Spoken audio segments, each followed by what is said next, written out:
Football ലോകകപ്പ് final തോൽവിക്ക് ശേഷം ആദ്യ പ്രതികരണവുമായി വന്നിരിക്കുകയാണ് അർജന്റീൻ നായകൻ ലിയോണൽ മെസ്സി. തോൽവിയിലെ വേദന കേമോന്ന് പറഞ്ഞാൽ പോരാ, തോൽവിയുടെ പടുകുഴി കഠിനമാണ്, മുറിവുമാറാൻ സമയമെടുക്കും. വൻ തിരിച്ചുവരവ് നടത്തിയ വിജയങ്ങൾ ഓർമ്മയിൽ തങ്ങി നിൽക്കുമെന്നും മെസ്സിയുടെ വൈകാരിക കുറിപ്പ്.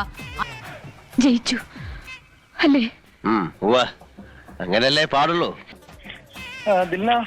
സ്പെയിനെതിരെ ഒരു കനത്ത പരാജയം തന്നെയാണ് അർജന്റീന. ഇതിനൊന്നും വേണ്ടി ഒറ്റ വെച്ചിട്ട് കാര്യമൊന്നുമില്ല. നമുക്ക് അതിലും വലിയ കാര്യങ്ങൾ ചെയ്യാൻ കിടക്കുകയാണ്. അത്രയും പ്രശ്നത്തിലാണ് ലോകം മുഴുവൻ. അത് മനസ്സിലാക്കിയാൽ മതി. ഇതിന്റെ പേരിലുള്ള സംസാരം കഴിഞ്ഞു. ഇനി സ്പെയിനെതിരെ ഒരു കനത്ത പരാജയം തന്നെയാണ് അർജന്റീന. ചവിട്ടി അവന്റെ അണ്ണാക്കകത്ത് കയറ്റിയിട്ടുണ്ട്. അത് പോരായിരുന്നു. അർജന്റീന സമീപകാലത്ത് കളിച്ച ഏറ്റവും മോശം പ്രകടനം എന്ന് പറയേണ്ടിയിരിക്കുന്നു. അതിനുശേഷം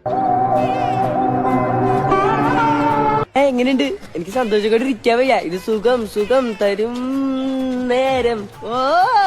ലിയോണൽ മെസ്സിയുടെ ഒരു പ്രതികരണം ഇപ്പോൾ വരുന്നത്, ഈ മത്സരം അത് തോറ്റത് അതികഠിനമായിട്ടുള്ള ഒരു വേദന തന്നെയാണ് ഉണ്ടാക്കുന്നത്. അതിൽ നിന്നുള്ള ഇനി ഞാൻ ഇവിടെ നിന്ന് ഡയലോഗ് പറഞ്ഞ കരഞ്ഞു. അതുകൊണ്ട് ഞങ്ങൾ ഞങ്ങളുടെ കൂട്ടക്കരച്ചിലിന് പോട്ടെ. എല്ലാരും ഇങ്ങോട്ട് മുറിവുണങ്ങാൻ ധാരാളം സമയം വേണ്ടിവരും. എന്നിരുന്നാൽ പോലും ഷൺമുഖന്റെ കന്നിക്കാഴ്ചയൊന്നുമല്ല, പക്ഷേ എവിടെയോ ഉള്ളിലൊരു നീറ്റല്. ഈ ലോകകപ്പ് അത് അവിസ്മരണീയമായ ആണ്. കാരണം ധാരാളം വിജയങ്ങൾ. ആരായത് നിന്നോട് പറഞ്ഞത്? ആരും പറഞ്ഞല്ല, ഞാൻ ചുമ്മാ ഊഹിച്ചതാ. അതും വമ്പൻ തിരിച്ചുവരവുകൾ നടത്തി പല വിജയങ്ങൾ നേടിയിട്ടുണ്ട്. അതൊക്കെ തന്നെ ഓർമ്മകളിൽ തങ്ങി നിൽക്കും. പിന്തുണച്ച എല്ലാവർക്കും നന്ദി, ആരാധകർക്കും. എന്റെ പണി പോലെയിരിക്കുന്നത്.